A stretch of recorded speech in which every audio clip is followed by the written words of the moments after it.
Whatever comfort can be gleaned from the past, then Mary Blackwood has it in abundance. This house was pretty derelict when Mary and her husband took it over, and rather than modernising it throughout, they set about such a loving preservation that it's a bit like walking into a time that's long gone. So let me be Granny for a moment, please, if you don't mind, if I can sit down here, right?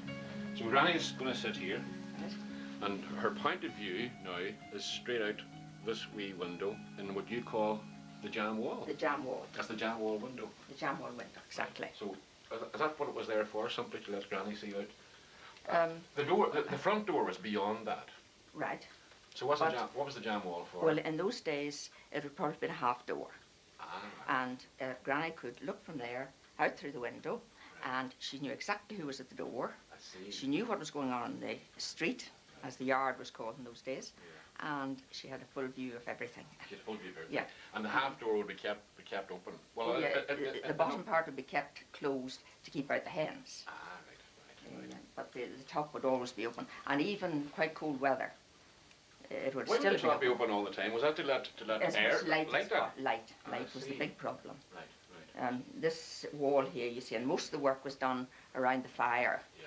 Well, now, you want as much light as you could get around the fire. If you had to look at your bread and look at the various things, you want as much light as possible around the fire. So the door in this instance shines the light right onto the fire, really, doesn't Well, it? the window would, yes. Well, the window would in this case. Yeah. And the jam wall, presumably, to keep the Stop draft. drafts, Keep yeah. the draft right. So Purely it all worked out.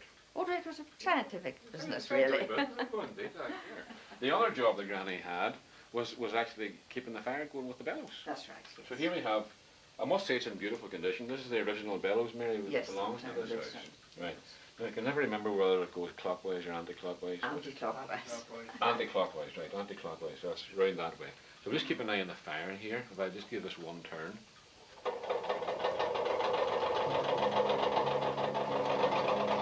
And as you can see, the bellows is something that Mary can still use to great effect.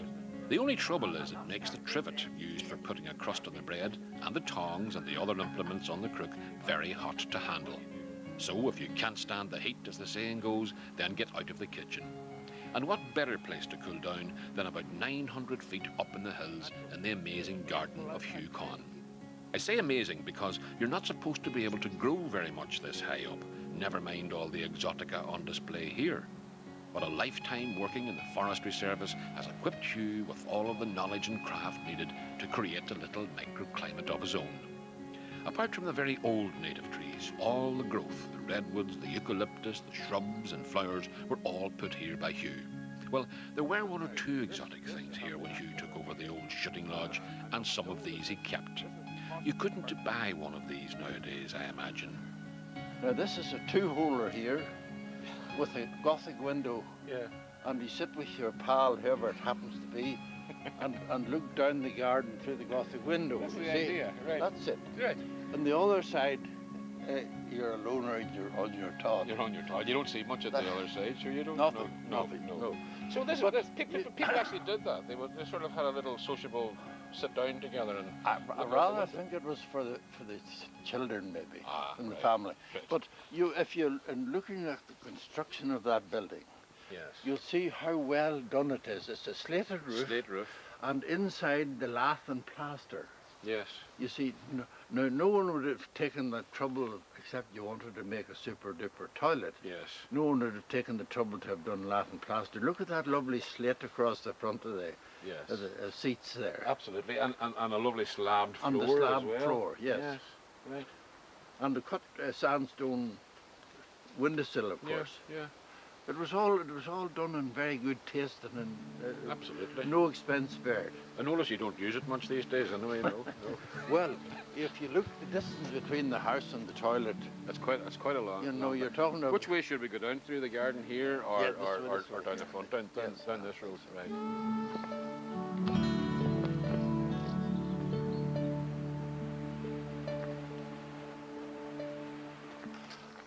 Well, when you grew up here as a child, Hugh, and going to school and so on, this was the rectory in those days, of course. That's right. You hadn't. That's right. Did you ever look at it and say, "Well, one day I might live there," or was that an entirely? No. It wasn't on the cards at all. It wasn't on the cards at that time. No. Yeah.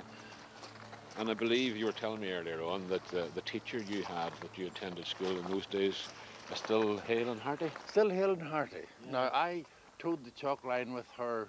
Towed the chalk line? Yes, that is to say, schools where they hadn't enough seats for all the children, half of them would do their reading standing. Right. Or their geography standing, or any other subjects where you didn't need to write. You could do those standing.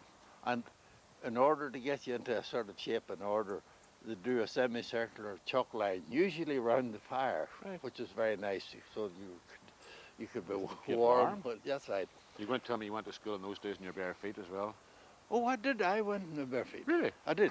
And all the children there in the summertime particularly would go across there in the bare. Sure, it was great fun. Yeah, yeah. So the chalk line was just literally a line drawn on the floor with a piece of chalk. That's right. And a semicircle so the children could all stand around and do the reading near enough the fire. Right, right. That's right. Oh, that's what the expression "towing the line" actually.